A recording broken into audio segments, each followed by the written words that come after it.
piring, kita menyentuh garpunya gitu. Makanya betul-betul harus cuci tangan sebelum dan sesudah makan. Mungkin kalau dulu kalau tangan kita nggak kena kuah atau tangan kita nggak kena sambal, kita nggak cuci tangan. Tapi kalau sekarang kita harus cuci tangan sebelum dan sesudah makan gitu.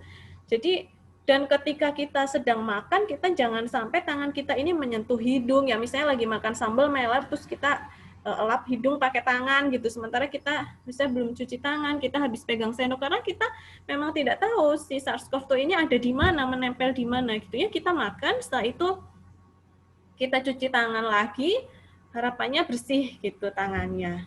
Jadi yang mau saya jelaskan itu ya, tidak jadi si COVID-19 ini tidak menular melalui makanan, tetapi lebih ke kontaknya langsung gitu. Misalnya makan empet-empetan gitu ya, deket-deketan ngobrol gitu ya, bahkan misalnya tatap-tatapan mata gitu ya. Lah nggak pakai masker misalnya makan kan pasti nggak pakai masker gitu. Ini pentingnya harus kita disiplin jaga jarak ketika makan karena kalau dekat kita nggak pakai masker misalnya ngobrol gitu ya, ya kita kan nggak tahu kita ini membawa penyakit atau tidak gitu. Misalnya kita ngobrol gitu, dropletnya keluar, menular gitu ya. Nah itu yang harus kita waspadai. Kemudian, nah bagaimana sih berkuliner aman ya? Jadi yang pertama sih sebenarnya memasak sendiri ya, itu lebih higienis ya, karena kita tahu pemrosesannya bagaimana ya. Kemudian yang memproses itu kita sendiri, kita kalau udah tahu kesehatan pasti kita akan memprosesnya dengan seaman mungkin, sehigienis mungkin, mencuci bersih. Kemudian kita juga tahu kondisi kesehatan diri kita sendiri gitu. Jadi kita bisa meminimalkan lah terjadinya penularan infeksi. Kemudian atau yang sekarang ya memesan via kurir ya, tidak makan di tempat gitu. Jadi untuk meminimalkan itu tadi, kalau misalnya warung makannya penuh gitu ya, dempet-dempetan gitu ya, apalagi sirkulasinya tidak diperhatikan sama si pemilik usaha gitu ya, misalnya dia tertutup, wah itu udah yoi banget pokoknya lah itu kalau begitu ya. Apalagi misalnya tidak ada tempat cuci tangan yang memadai gitu ya, tidak ada hand sanitizer gitu ya, sudah itu udah bisa jadi klaster-klaster baru gitu ya. Yang kedua tadi memesan via kurir ya, tidak makan di tempat. Nah, kalau memesan via kurir ini juga tetap harus diperhatikan ya. Caranya adalah setelah memesan, maka makanan itu ditaruh ya, baru kita ambil gitu. Jadi untuk menghindari kontak dengan si kurir tersebut gitu. Karena kita kan juga nggak tahu kurir itu mungkin sudah berjalan kemana gitu ya, sudah melakukan perjalanan kemana-mana gitu. Jadi harus diperhatikan juga. Jadi si kurir itu menaruh makanannya, kemudian kita ambil ya. Dan biasanya sekarang kalau makanan yang kita pesan biasanya 2 lapis. Kita buka lapis pertamanya, terus kita tuang ke mangkok, habis itu kita cuci tangan lagi gitu. Jadi untuk meminimalkan kontak itu tadi, jadi kita cuci tangan lagi, kemudian baru kita makan. Setelah kita makan, kita cuci tangan lagi, begitu. Ya, atau kalau misalnya terpaksa banget kepengen jalan-jalan gitu ya, bisa makan di tempat tapi dengan menjaga jarak aman tadi dan cuci tangan sebelum dan sesudah makan. Nah, ini juga sulit kalau misalnya kita membawa anak-anak ya. Kalau anak-anak itu kan harus dekat ya. Kalau misalnya harus jaraknya 1,8 meter tuh pasti sulit gitu. Makanya ya diminimalkan lah berkuliner di masa pandemi ya. Kemudian ini saya jelaskan cepat saja ya, protokol kesehatan bagi masyarakat di tempat dan fasilitas umum ya. Ini ada di Keputusan Menteri Kesehatan ya. Jadi kalau misalnya nggak mau terbentuk klaster-klaster baru, terutama yang kita bahas di sini adalah tempat kuliner ya, tempat makan, ya kita harus benar-benar menaati protokol ini ya. Di sini disebutkan kalau bagi pelaku usaha ya, ikuti informasi terkini, himbauan dan instruksi pemerintah pusat maupun daerah, dan rajin mengupdate informasi ya terkait COVID-19 baik dari web ya. Saya rasa sekarang hampir semua pedagang punya gitu ya, walaupun nggak semuanya ya. Pasti kita kan beragam sekali strata sosial ekonomi gitu ya di negara kita. Jadi tapi sepertinya handphone sudah mayoritas dimiliki walaupun tidak oleh semua pedagang gitu ya. Update lah COVID tuh sekarang gimana keadaannya. Terus sekarang hampir semua kabupaten, ibu bupati atau Pak Bupati juga secara berkala gitu ya melaporkan bagaimana sih kondisi di wilayahnya, perkembangan COVID-19 di wilayahnya. Jadi sebagai pelaku usaha juga harus update gitu ya. Apalagi kalau yang rumah makan ini besar gitu ya, kemudian pelanggannya banyak gitu ya. Kemudian sediakan fasilitas cuci tangan pakai sabun dan hand sanitizer ya yang mudah dijangkau, mudah diakses. Jadi sebelum masuk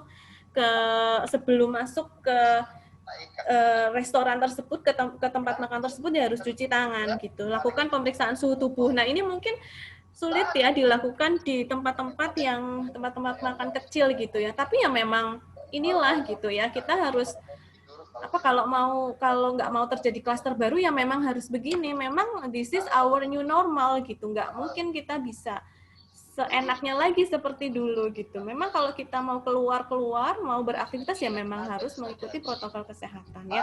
Pemeriksaan suhu ini di semua pintu masuk ya. Kalau misalnya pintu masuknya hanya satu ya, atau mungkin sekarang di sentral gitu ya, hanya satu pintu masuk dan dilakukan 2 kali pemeriksaan dengan jarak 5 menit. Nah, ini saja di mall aja nggak kayak gini. Ya, jadi kalau di mall pun begitu sekali periksa langsung dia suruh masuk gitu. Padahal harus ada 2 kali pemeriksaan dengan jarak 5 menit. Ya, kemudian petugasnya memakai masker dan memakai face shield, kemudian menanyakan dan mencatat riwayat perjalanan. Nah, ini yang juga sulit dilakukan dan sepertinya belum ada yang melakukan hal tersebut. Kemudian menerapkan jaga jarak ya, menerapkan jaga jarak ini dengan membatasi jumlah pengunjung yang masuk. Nah, otomatis juga memang harus memperhatikan gitu ya, jangan ngejar omset aja tapi kesehatan dikorbankan. Kemudian mengatur jam operasional, kemudian jaraknya diatur, jarak etalase ya, mengoptimalkan ruang terbuka, mencegah kerumunan ya. Jadi ventilasinya dibuka gitu ya, sirkulasinya lancar gitu ya. Kemudian kalau misalnya rumah makan tersebut ada lift juga harus atur ya, liftnya paling nggak 2 sampai 3 dengan jarak, kalau misalnya di dalam lift itu harus punggung-punggungan gitu ya, karena meminimalkan tadi percikan droplet ya. Kemudian kalau ada tangga juga harus diatur gitu ya, ada petugas yang mengatur, kemudian memasang pembatas mika saat melakukan transaksi pembayaran. Jadi di transaksi pembayaran pun di tempat pembayaran juga harus tetap dilakukan jarak itu. Gitu. Nah, pengalaman saya sih kalau misalnya ke tempat mie ayam gitu-gitu atau bakso gitu ya, biasanya tidak seperti ini biasanya. Paling di mall itu sudah relatif tertib gitu ya. Tapi kalau di warung-warung sederhana tidak seperti ini ya.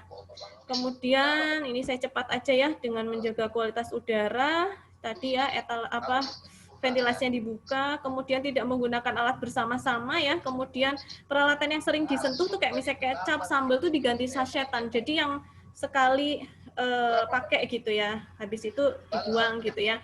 Kemudian alat-alat makan juga dibungkus atau misalnya baru dikasihkan kalau diminta gitu ya, memang harus tertib sekali gitu ya. Kemudian tukang masaknya itu juga menggunakan APD ya, penutup kepala, sarung tangan, celemek, dan masker. Kemudian sarung tangan juga harus diganti setelah memegang barang selain makanan. Memang ribet gitu ya, dan memang di usaha-usaha kecil mungkin sulit dilakukan, tapi ya memang harus kita support bersama-sama. Meja kursi lebih sering dibersihkan ya, kemudian dibersihkan sebelum saat mau buka dan tutup gitu ya, dibersihkan jadi lebih sering. Kemudian ya paling sedikit 3 kali sehari ya, terutama pada permukaan area dan peralatan yang sering disentuh atau dilewati orang. Itu memang akan jadi lebih ribet memang gitu ya, di gagang pintu ya, itu kan gagang pintu biasanya stainless ya. Stainless itu tahan selama 72 jam si SARS-CoV-2 ini. Jadi memang gagang pintu juga harus rutin di desinfektan ya, di toilet gitu dan sebagainya. Mesin penghitung uang di kasir itu juga harus diperhatikan. Begitu ya, kemudian tidak boleh prasmanan, kalaupun prasmanan juga tetap harus menggunakan protokol kesehatan dengan jarak 1,8 meter ya, ini yang terbaru 1,8 meter gitu ya. Memang kalau prasmanan kan berarti mengumpulkan orang banyak, lah ini juga tidak disarankan. Kemudian mengupayakan pembayaran non tunai ya, kalaupun misalnya dia pembayaran tunai ya segera cuci tangan atau memakai hand sanitizer. Kemudian meningkatkan pelayanan secara delivery service atau drive-thru dan lain sebagainya. Intinya diminimalkan kontaknya. Kemudian bagi pekerja sama ya, yaitu pastikan diri sehat. Kalau misalnya lagi nggak sehat, mending nggak usah kerja gitu ya. Lapor ke pimpinan tempat kerja. Nah, ini juga Kadang ada nggak enak, kadang eman-eman gajinya dipotong dan lain sebagainya gitu ya. Kemudian gunakan masker selalu, hindari menyentuh wajah, mata, hidung, dan mulut. Gunakan pakaian khusus saat bekerja. Jadi gunakan pakaian khusus saat bekerja karena dia bertemu dengan banyak orang. Nanti ketika dia mau pulang, mending ganti baju. Ganti baju, nanti sampai rumah baru mandi ganti baju lagi. Begitu.